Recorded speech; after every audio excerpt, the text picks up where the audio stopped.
ನಾನು ಮಂತ್ರಿ ಮಂಡಲ ರಚನೆ ಆಗುವ ಮೊದಲನೇ ದಿನದಿಂದನೂ ಕೂಡ ಇಲ್ಲಿಯವರೆಗೆ 3 ವರ್ಷ ನನಗೆ ಅವಕಾಶ ಕೊಟ್ಟಂಥ ಸಿದ್ದರಾಮಯ್ಯನವರಿಗೆ ಧನ್ಯವಾದ ಹೇಳ್ತೀನಿ. ಮುಂದೆ ಪಕ್ಷ ಅವಕಾಶ ಕೊಟ್ಟರೆ ಕೆಲಸ ಮಾಡ್ತೀನಿ, ಕೊಡಲಿಲ್ಲ ಅಂತಂದರೂ ಕೂಡ ಪಕ್ಷದ ಶಿಸ್ತಿನ ಸಿಪಾಯಿ ಆಗಿರ್ತೀನಂತ ಅವತ್ತಿಂದ ಹಿಡ್ಕೊಂಡು ಇದು ಒಂದೇ ಉತ್ತರವನ್ನು ನಾನು ಕೊಡ್ತೀನಿ. ನೋಡಿದ್ರೆ ಸೊ ರಾಜ್ಯದಲ್ಲಿ ಮುಂದಿನ ದಿನಗಳಲ್ಲಿ ಸಿಎಂ ಆಗೋ ಮಟ್ಟಿಗೂ ಕೂಡ ತಮ್ಮ ಅಭಿಮಾನಿಗಳು ಹೇಳ್ತಾ ಇದ್ರು. ಸೊ ಈ ಬಾರಿ ಸ್ಥಾನಕ್ಕಾಗಿ ಯಾಕೆ ಅಷ್ಟೊಂದು ಇದಾಯ್ತು? ಎಲ್ಲೋ ಒಂದ್ ಕಡೆ ಇಲ್ಲ ನೋವೇ ರಾಜಕಾರಣದಲ್ಲಿ ಯಾವಾಗ ಬೇಕಾದ್ರೂ ಏನ್ ಬೇಕಾದ್ರೂ ಆಗ್ಬೋದು, ಅನ್ಸರ್ಟನ್. ಮತ್ತು ಹೈಕಮಾಂಡ್ ಬಹಳಷ್ಟು ಅಳದು ತೂಗಿ ಮಾಡ್ತಾ ಇರುವಂತ ಸಂದರ್ಭದಲ್ಲಿ ನಾವು ಹೈಕಮಾಂಡ್ ವಿರುದ್ಧ ಪ್ರಶ್ನೆ ಮಾಡೋದು ತಪ್ಪಾಗುತ್ತೆ ನನ್ನ ಪ್ರಕಾರ. ಸೊ ರಾಜಕಾರಣಿಗಳ ಜೀವನದಲ್ಲಿ ಒಮ್ಮೆ ಇಂಥ ಸಂದರ್ಭ ಬರುತ್ತೆ, ಅದನ್ನ ಮೆಟ್ಟಿ ನಿಲ್ಲೋದೇ ಒಂದು ನಾಯಕತ್ವದ ಗುಣ ಅಂತ ನಾನು ಹೇಳ್ತೀನಿ. ಅದು ನೋಡಿ, ನಾನು ನಿಜವಾಗ್ಲೂ ಹೇಳ್ತೀನಿ, ಮಹಿಳೆಯರು ಇಲ್ಲದ ಸಂಪುಟ ಅಪೂರ್ಣ. ಅದು ಯಾರೇ ಇರಲಿ ಮಹಿಳೆಯರನ್ನ ಸಂಪುಟದಲ್ಲಿ ಸೇರಿಸ್ಕೊಳ್ಬೇಕಂತ ನಾನು ಕೂಡ. ಯಾಕಂದ್ರೆ ನೀವು ಈ ಹಿಂದೆ ಸಂಪುಟದಲ್ಲಿ ಕೆಲಸ ಮಾಡಿದಿರಿ, ಸೊ ಅನುಭವಿಸ್ತಿದ್ದೀರಿ, ಅದ್ರ ಜೊತೆಗೆ ಇಷ್ಟೊಂದು ತಡ ಯಾಕೆ? ಮಹಿಳೆಯರ ಬಗ್ಗೆ ಸಾಕಷ್ಟು ನೀವು ಯೋಜನೆಗಳು ತಂದು ಕೊಟ್ಟವ್ರು. ನೀವು ಈಗಾಗಲೇ ಉಮಾಶ್ರೀ ಅಂತವ್ರನ್ನ ನಾವು ಈಗಾಗಲೇ ಉಪಸಭಾಪತಿ ಎಲ್ಲ ಮಾಡಿದೀವಿ. ಮಹಿಳೆಯರಿಗೆ ನ್ಯಾಯ ಕೊಡಬೇಕು ಅಂತಾನೆ ತಾವೆಲ್ಲರೂ ಗೊತ್ತು. ಏನೋ ಒಂದು ಆಗಿದೆ ಕರ್ನಾಟಕದಲ್ಲಿ, ಆಗಿದೆ, ಅದನ್ನ ನಾನು ಒಪ್ಕೊಳ್ತೀನಿ. ಆಗಿಲ್ಲ ಅಂತ ನಾನು ಅದರ ವ್ಯತಿರಿಕ್ತವಾಗಿ ಉತ್ತರ ಕೊಡಲಿಕ್ಕೆ ಹೋಗೋದಿಲ್ಲ. ನೀವು ನಮ್ಮ ಸರ್ಕಾರಗಳು ಎಲ್ಲೆಲ್ಲಿದ್ದಾವೆ, ಜಾರ್ಖಂಡ್ ಇರ್ಬೋದು, ಹಿಮಾಚಲ್ ಪ್ರದೇಶ ಇರ್ಬೋದು, ತೆಲಂಗಾಣ ಇರ್ಬೋದು, 3-4 ಜನ ಮಹಿಳೆಯರಿಗೆ ಅಲ್ಲಿ ಮಂತ್ರಿ ಸ್ಥಾನ ಕೊಟ್ಟಿದ್ದಾರೆ. ಏನೋ ಒಂದು ಹೆಚ್ಚು ಕಡಿಮೆ ಕರ್ನಾಟಕದಲ್ಲಿ ಆಗಿದೆ, ಬೇರೆ ಬೇರೆ ಬೇರೆ ರೀತಿಯಾದಂಥ ಲೆಕ್ಕಾಚಾರದಲ್ಲಿ ಆಗಿದೆ. ಬಟ್ ನಿನ್ನೆ ನಾನು ನೋಡಿದೆ, ಮಾನ್ಯ ಮುಖ್ಯಮಂತ್ರಿಗಳ ಒಂದು ಸ್ಟೇಟ್ಮೆಂಟ್ ನಾನು ನೋಡಿದೆ, ಆದಷ್ಟು ಶೀಘ್ರದಲ್ಲಿನೇ ಮಹಿಳೆಯನ್ನು ತಗೊಳ್ತೀನಿ ಅಂತ ಹೇಳಿದೆ. ನಾನು ಹೈಕಮಾಂಡ್ ಈಗ ಕಾಂಗ್ರೆಸ್ ಪಕ್ಷದ ಹೈಕಮಾಂಡ್ ಪ್ರಶ್ನೆ ಮಾಡಕ್ ಬರುದಿಲ್ಲ ಅಂತೀರಿ, ಅವ್ರ ಒಂದು ಮಾನದಂಡ ಬೇಕು. ಈಗ ನೀವು ಸಾಮಾನ್ಯ ಕಾರ್ಯಕರ್ತೆಯಾಗಿ, ಜಿಲ್ಲಾ ಅಧ್ಯಕ್ಷರಾಗಿ, ಮಹಿಳಾ ರಾಜ್ಯ ಅಧ್ಯಕ್ಷರಾಗಿ, ಶಾಸಕರಾಗಿ ಸಂಸದಿಗೆ ಒಂದ್ಸಾರಿ ನಿಂತು ಸೋತು ಇಷ್ಟೆಲ್ಲ ಸಂಘರ್ಷ ಮಾಡಿದ ಮೇಲೆ ಮತ್ತೆ ಯಾವ ಮಾನದಂಡ ಬೇಕು? ಮಾನದಂಡ ಅಂತ ಹೇಳ್ತಾ ಇಲ್ಲ ನಾನು. ಪ್ರಾದೇಶಿಕವಾಗಿ ನೋಡ್ತಾರೆ, ಜಾತಿವಾರು ನೋಡ್ತಾರೆ, ನೀವು ಹೇಳಿದಾಗೆ ಅನುಭವ ನೋಡ್ತಾರೆ, ಪಕ್ಷ ಸೇವೆಯನ್ನು ಕೂಡ ನೋಡ್ತಾರೆ. ಬಟ್ ಯಾವ ಮಾನದಂಡ ಅಂತ ಇಂಥದೇ ಮಾನದಂಡದಿಂದ ನನಗೆ ಸಿಕ್ಕಿಲ್ಲ ಅಂತ ಹೇಳಲಿಕ್ಕೆ ಬರೋದಿಲ್ಲ. 3 ವರ್ಷ ನನಗೆ ಕೊಟ್ಟಂಥ ಅವಕಾಶದಲ್ಲಿ ಬಹಳ ಒಳ್ಳೊಳ್ಳೆ ಕೆಲಸ ನನ್ನ ಡಿಪಾರ್ಟ್ಮೆಂಟ್ನಲ್ಲಿ ಮಾಡಿದ್ದೀನಿ. ಸೊ ಹೈಕಮಾಂಡ್ ಅವರು ಬೇರೆಯವರಿಗೆ ಅವಕಾಶ ಕೊಡ್ತೀನಿ ಅಂತಂದ್ರೂ ಕೂಡ ಅದನ್ನ ನಾವು ಸ್ವಾಗತ ಮಾಡ್ತೀವಿ. ನನಗೆ 3 ವರ್ಷ ಅವಕಾಶ ಕೊಟ್ಟಿದ್ದಕ್ಕೆ ಧನ್ಯವಾದ ಅಂತ ಹೇಳಿದೆ. ನಾನು ಯಾರನ್ನು ಕೇಳಿದೆ. ಮೇಡಮ್, ಈಗ ಅರ್ಹತೆ ಮತ್ತು ಸಾಮರ್ಥ್ಯ ಎರಡೂ ಯಾಕೆ ವಿಳಂಬ ಆಗ್ತದೆ? ಹಾಗಲ್ಲ, ಇಲ್ಲಿ ವಿಳಂಬದ ಪ್ರಶ್ನೆ ಬರೋದಿಲ್ಲ. ಇರೋ 34 ಸೀಟ್ನಲ್ಲಿ, ಮೊದಲ ಪಟ್ಟಿಯಲ್ಲಿ ಇರೋ 34 ಸೀಟ್ನಲ್ಲಿ ಈಗ ನಾನೇ ಬಹಳಷ್ಟು ಅನುಭವ ನನಗೆ ಇದೆ, ನಾನೇ ಇದ್ದೀನಿ ಅಂತ ಹೇಳಲಿಕ್ಕೆ ಬರೋದಿಲ್ಲ. ಸೊ ಪ್ರತಿಯೊಬ್ಬರನ್ನೂ ಕೂಡ ಸಮಾಧಾನ ಮಾಡಬೇಕಾಗುತ್ತೆ. ಸಿ ಎಂ ಅವರೇ ಇದ್ದಾರೆ ಬಿಡಿ, ಎದಕ್ಕೆ ಬೇಕು?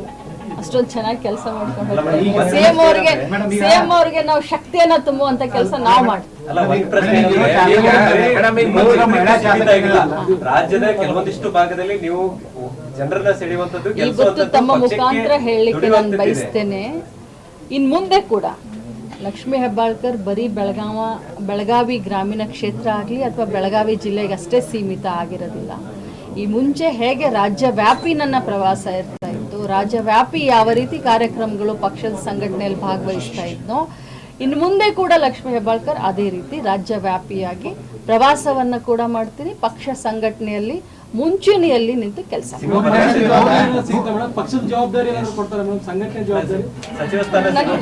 ನೀವು ಏನು ಕೇಳಿದ್ರು ಕೂಡ ನಾನ್ ಪಕ್ಷದ ಶಿಸ್ತಿನ ಸಿಪಾಯಿ. ಅವ್ರಿಗೆ ಏನ್ ಜವಾಬ್ದಾರಿ ಕೊಟ್ಟರು ಮಾಡ್ತೀನಿ. ಆದ್ರೆ ನನಗೆ ಏನು ಕೂಡ ಅದರ ಕಲ್ಪನೆ ಇಲ್ಲ, ಯಾಕಂದ್ರೆ ನನಗೆ ಅದ್ರ ಬಗ್ಗೆ ಏನು ಗೊತ್ತಿಲ್ಲ.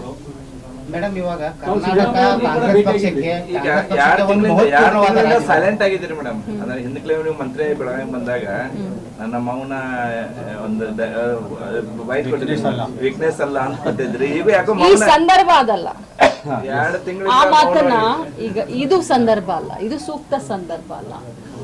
ಈಗ ನಾನು ಆ ರೀತಿ ಬಿಟ್ರೆ ಅದು ಡೈರೆಕ್ಟ್ ಆಗಿ ನಾನು ಹೈಕಮಾಂಡ್ಗೆ ನಾಯಕತ್ವಕ್ಕೆ ಮಾತಾಡ್ದಂಗಾಗುತ್ತೆ.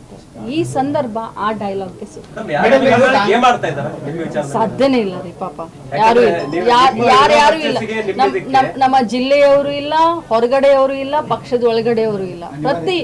ಅನಿವಾರ್ಯತೆ ಪ್ರತಿಯೊಬ್ರು ಕೂಡ ಬಹುಶಃ ನಾನು ಮಂತ್ರಿ ಮೊದಲನೇ ಇದ್ರಲ್ಲೋ ಅಥವಾ 2ನೇ ಇದ್ರಲ್ಲೋ ಆಗಿದ್ರೆ ಇಷ್ಟು ಇದನ್ನ ಮಾಡ್ತಾ ಇರಲಿಲ್ಲ. ಪ್ರತಿಯೊಬ್ರು ನಮ್ಮ ಪಕ್ಷದವರು, ವಿರೋಧ ಪಕ್ಷದವರು ಬಂದು ನನಗೆ ಇವತ್ತು ಅವರ ಅನಿಸಿಕೆಗಳನ್ನ ಹೇಳ್ತಾ ಇದ್ದಾರೆ. ಈಗ ರಾಜ್ಯದ ಇತಿಹಾಸದಲ್ಲಿ ಮೇಡಮ್ ಎಲ್ಲ ಆಪ್ತರಿಗೂ ಅವಕಾಶಗಳನ್ನು ಕೊಡ್ತಾರೆ. ಈಗ ಯಡಿಯೂರಪ್ಪನವ್ರು ಬಂದಾಗ ಉಮೇಶ್ ಕತ್ತಿ ಅವರು ಆಗದೇ ಇದ್ರು ಇನ್ನೊಂದ್ಸಲ ಕರ್ಕೊಂಡು ಮಾಡಿದ್ರು. ಸಿದ್ದರಾಮಯ್ಯ ಮುಖ ಸತೀಶ್ ಜಾರಕಿಹೊಳಿ ಕಂಟಿನ್ಯೂ ಮಾಡಿದ್ರು. ಈಗ ನೀವು ಕೂಡ ಆಪ್ತರು ಇದ್ದೀರಿ, ನಿಮ್ಮನ್ನ ಯಾಕೆ ಬಿಟ್ರು ಅಂತ ನಾನು ಎಲ್ಲರಿಗೂ ಆಗ್ತೀನಿ. 3 ಜನ ಮಹಿಳಾ ಶಾಸಕರಿದ್ದಾರೆ. 3 ಜನ ಮಹಿಳಾ ಶಾಸಕರ ಹೆಸರು ಕೇಳಿ ಬರ್ತಾರೆ. ಇದು ತಮ್ದು ಕೂಡ ಹೆಸರು. ಆ ಸಾಮರ್ಥ್ಯ ಯಾರಂದ್ರೆ ಅವ್ರಿಗಿಂತ 10 ಪಟ್ಟು ಜಾಸ್ತಿನೇ ತಮ್ದು. ಅವಕಾಶ ಸಿಕ್ಕಾಗ ಸಾಮರ್ಥ್ಯ ಯಾರ್ದಾದ್ರೂ ಗೊತ್ತಾಗುತ್ತೆ. ನನಗೆ ಅವಕಾಶ ಸಿಕ್ತು, ಸಾಮರ್ಥ್ಯ ತೋರಿಸ್ತೆ. ಇನ್ನೊಬ್ಬರಿಗೆ ಕೊಟ್ರೆ ಅವ್ರಿಗೆ ನನಗಿನ್ನ ಜಾಸ್ತಿ ಸಾಮರ್ಥ್ಯ ಇದ್ರೆ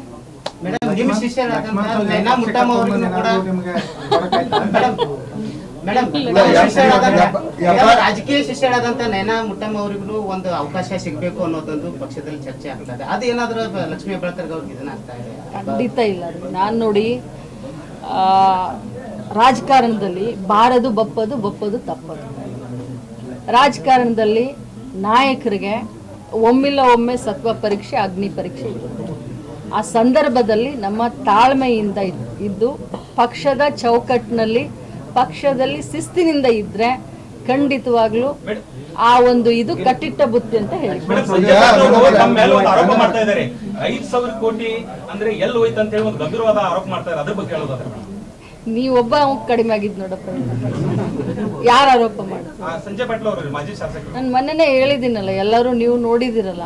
5,000 ಕೋಟಿ ಫೈನಾನ್ಸ್ ಡಿಪಾರ್ಟ್ಮೆಂಟ್ ಬಿಡುಗಡೆನೆ ಮಾಡಲಿಲ್ಲ.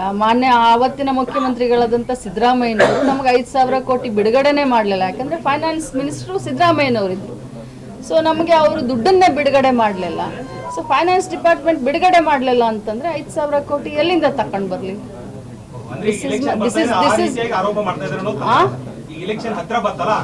ನಾನಲ್ಲ, ಅವ್ರಿಗೆ ತಿಳುವಳಿಕೆ ಕಡಿಮೆ, ಅದಕ್ಕೆ ಆರೋಪ. ಈಗ ಹೆಬ್ಬಾಳ್ಕರ್ ಅಂದ್ರೆ ಪವರ್ಫುಲ್, ಹಠಮಾರಿ. ಕೊನೆ ಕ್ಷಣದಲ್ಲಾದ್ರೂ ಮಂತ್ರಿ ಆಗೇ ಬರ್ತಾರಂತೆ ನಿಮ್ಮ ಅಭಿಮಾನಿಗಳು ಈಗ ನಿರೀಕ್ಷೆಯಲ್ಲಿದ್ದಾರೆ, ನಂಬಿದ್ದಾರೆ, ವಿಶ್ವಾಸ ಇಟ್ಟಿದ್ದಾರೆ. ನಿಮ್ಮ ಅಭಿಮಾನಿಗಳಿಗೆ ಏನ್ ಹೇಳ್ಬೇಕು?